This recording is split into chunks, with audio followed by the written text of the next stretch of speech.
Hey, what's up, besties? Today we're going to be doing our budget with me, paycheck to paycheck, and I thought today would be a good day for me to kind of walk you guys through how I even start my whole thought process of doing a paycheck to paycheck budget. Now, as you guys know, a paycheck to paycheck budget is literally like managing your paycheck. It doesn't mean that you're living paycheck to paycheck, although that may be the case, but that is not what that means. It literally means I am managing this paycheck. I am taking care of this paycheck. So I have monthly budgeting, which you guys will see, and then I have my paycheck budgeting, and then I do a mid-month checkup, right? So within that, with the paycheck budget, I am literally breaking down what my monthly says, because there may be times when things kind of pop up where I haven't accounted for in my overall monthly view, because when I do my monthly, I may be doing that on the 25th of the month, and then anything can happen between then and my next paycheck. So it's just good to kind of have a follow-up to see exactly how I'm going to manage that paycheck. If something comes up, what I can do to fix it. So I'm going to show you guys my overall process and how I get started from step A to all the way to the end, and let's see if you guys are able to kind of get a better feel for the paycheck to paycheck budget if you're just getting started with budgeting, or if you're just trying to manage your money better. This is like the next step to doing so you can really see where your money is at, where it's going, and where it possibly could be. Okay, so let's go ahead and get started. I did write some notes down so I would, you know, stay on task, because y'all know me, I like to talk. Okay, so if you guys have not already subscribed, make sure you hit the subscribe button as well as the notification bell so that you don't miss any more of these videos. I'm trying to step my game up just a little bit, so I hope you guys will enjoy the kind of new revamped style of the channel. Know what I got, know what I want.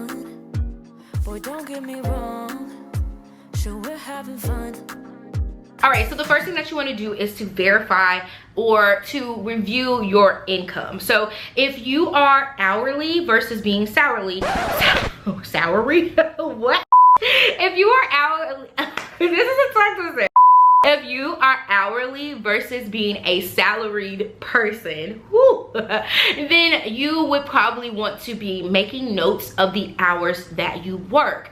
You want to take time to actually calculate that. Now, when I was working at Arby's, we actually would clock in and we would have little printouts, and I would keep my printouts and I would use those to verify my hours, because a lot of times, sometimes there's a glitch in the system, or maybe I accounted for a day that I wasn't thinking of, or I got overtime. It's good to know exactly what my hours are going to be, or kind of have a better picture of what my paycheck could be. So I definitely recommend like kind of verifying that income, or just having an overview of your income to get started. So that's the first thing that I do, is looking at how much money I'm bringing in on different paychecks. In this paycheck particular, this is the one where I get my affiliate income coming in. I'll have like YouTube, all that stuff comes in on this particular paycheck to paycheck budget. But as you guys know, I don't count that into my actual income, because, or like into my overall income, like it's there, but I don't use that for anything to pay for expenses, because that for me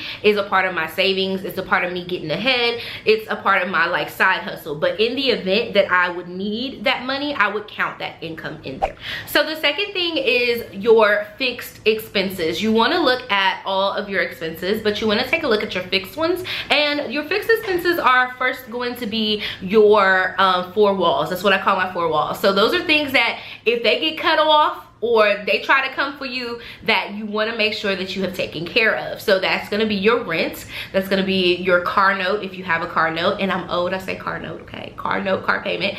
And then you want to take care of your utilities and anything, like I said, that's included in the house. And you want to make sure those things are secure. So take care of your four walls first. And that, for me, is my fixed expenses. So for this particular paycheck, I usually, this is paycheck number 2 of the month. So this is my car note paycheck, in which I split my bills up.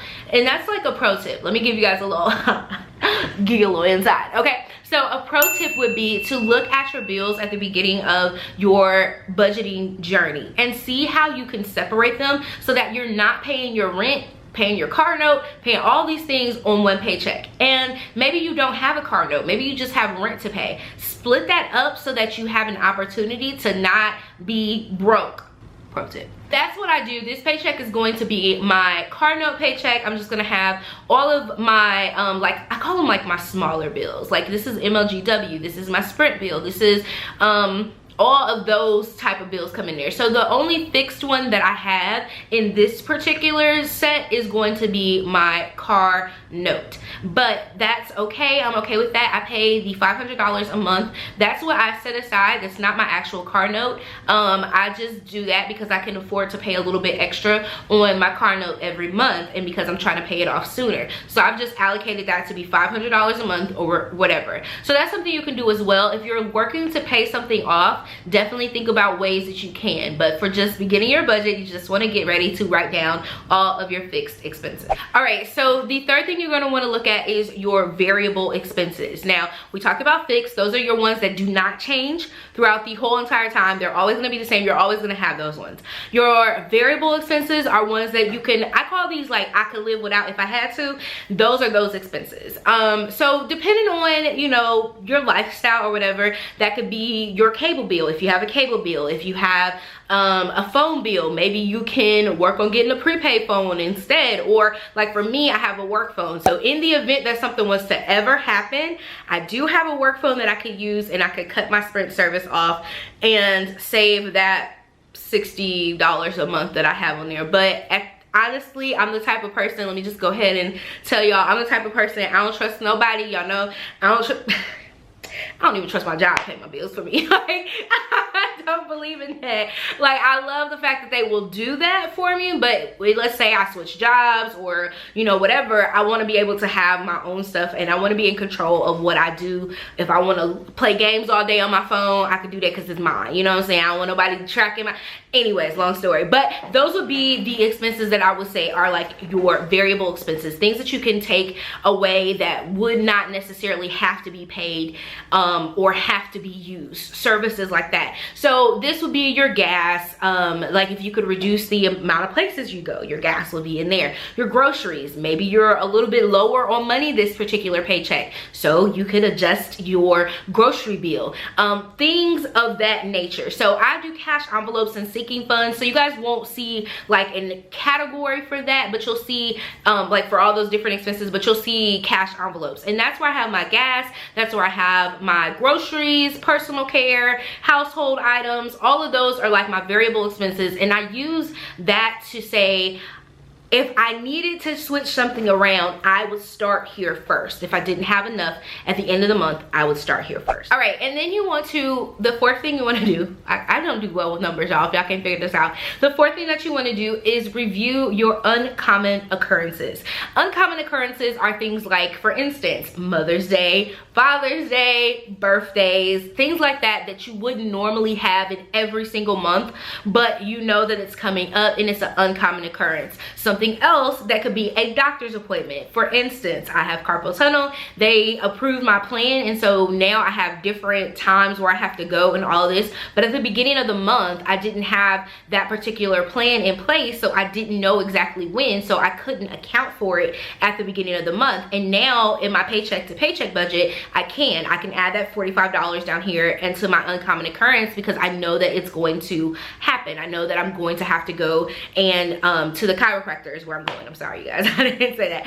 So yes, those are the type of expenses that you want to make sure you notate. And again, these are things that may not have occurred in the beginning of the month when you did your budget. It's just came up. So this gives you the flexibility to be able to see a little bit more into what you're actually spending your money on. So don't be afraid to account for all of those different things that just kind of pop up, and you know that it's there but you didn't really plan for it, but this is where you can actually plan for it. All right, so step 5 is going to be adding up all of your expenses and subtracting that from your total income. This is going to show you what you have remaining at the end of the month, so you know what you got to do and how you can create a plan for that. So number 6 is giving every dollar a name. Now, I know this may sound, you know, a little crazy, but every single dollar of your income should have a name. I don't care what it is. If you guys have watched any of my previous budget with me's, you know at the end of the month, I usually say, I'm going to put this money towards towards this, I'm gonna put it towards that, but I list out where I want to put it. If it's just putting it in savings, I'm going to put that in my list. I'm gonna say I'm giving this dollar a name, whether it's $100 or $2. I'm going to save this money and put it up. If I had something I wanted to pay for a debt, I would put that towards a debt and then save the rest. Whatever it is that you're doing, you want to give every single one of your dollars a name. Them your homies, your friends, you know all your homies, you know all your friends, give them a nickname. Your bills, every single thing, every single dollar needs to have a name. It needs to have a place that it is going so that you are able to identify exactly what it is that you're spending your money on. Okay, so just remember that. Give every dollar a name. Okay, so in the event that when you added up all your expenses and you subtracted everything and then you still didn't have enough money to cover your expenses, this is where I would find myself looking at ways that I can reduce my variable expenses or my uncommon expenses that I have going on. Maybe I can push one of my doctor's appointments out. Maybe I don't need to get a prescription filled for something this particular time. Whatever it is, maybe I don't need as much groceries, you know, readjust my grocery bill. Those are the areas that I would look at first before I start calling folks and telling them I can't pay what I gotta pay. The second part of that is making sure that you are in communication with your debtors or your creditors, whoever they are. You want to make sure that you are talking to them, that you are telling them what is going on. So at the end of the month or at the end of this paycheck, if you've decided that you don't have enough money and you need to figure it out, if you have credit card bills, this is where you would call them and tell them how much you can pay. If you have a medical bill, how much you can pay before it starts to negatively affect your credit. The thing about everything is that they would rather have one payment than not have any payments at all. So calling them and being in communication with them, letting them know what's going on. Hey, I don't have as many hours as I was getting before, especially during this time. Maybe your hours got cut and so you're unable to, you know, pay as much as you were before. I need to have maybe an income-based repayment on my loan, or I need to be put on, you know, a payment plan for my bill right now, for my credit card, whatever it is. You can call Comcast, you can talk to them. Like, I believe in talking to anybody, okay? Because I'll call you and I'll talk to you. Now, whether or not I'm gonna be nice and friendly every time depends on, anyway. So it's just really important that you be in communication with your creditors so that you're able to really have an understanding with them. And so when you're making your payments, especially if you're making your payments on time and you have a good credit history or payment history, then it's going to make sense that you want to keep that up. So calling and having that conversation with them is definitely going to be something that is going to be beneficial for you and ease your mind. Like, I know a lot of times we would like not answer the phone, we would not whatever, but at the end of the day, like, you telling them what you really have going on is gonna do nothing but benefit you. Did you hear me? You telling them what you got going on is going to benefit you, because in the long run, those are your payments. Them people, they get upset, they get mad, they call, they harass, whatever it is. But at the end of the day, this is your credit that's at stake. This is your payment history that's at stake. So take care of you first. Don't worry about the people getting on your nerves on the phone, calling you too much. You want to eliminate the phone calls. Pick up the phone, answer the phone, talk to them. All right, so that's how I do my budget for every single paycheck. I really love doing paycheck to paycheck budgets just off of the strength that it really helps me to be accountable for my money on a deeper level. This is my deep dive from my monthly budget into my paycheck to paycheck budget. Again, if you guys need to adjust any categories, I highly recommend adjusting your variable categories first.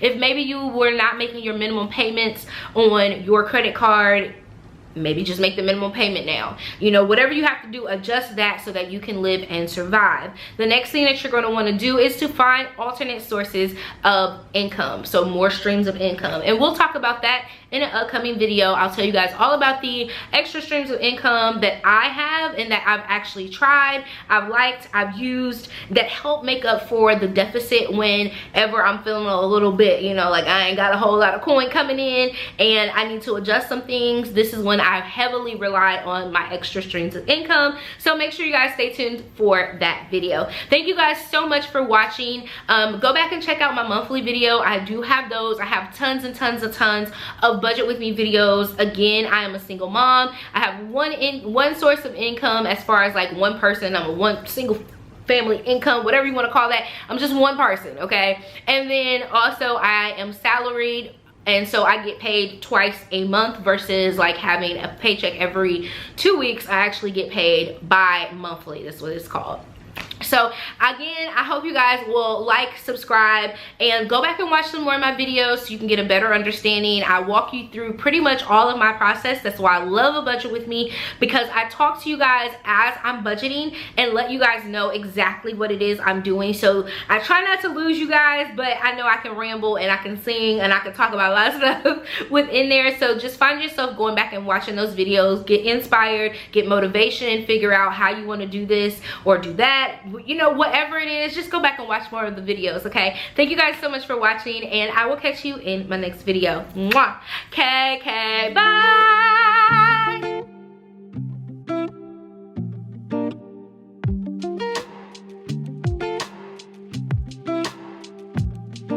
Sometimes it really feels like I lose control. Honestly, I can't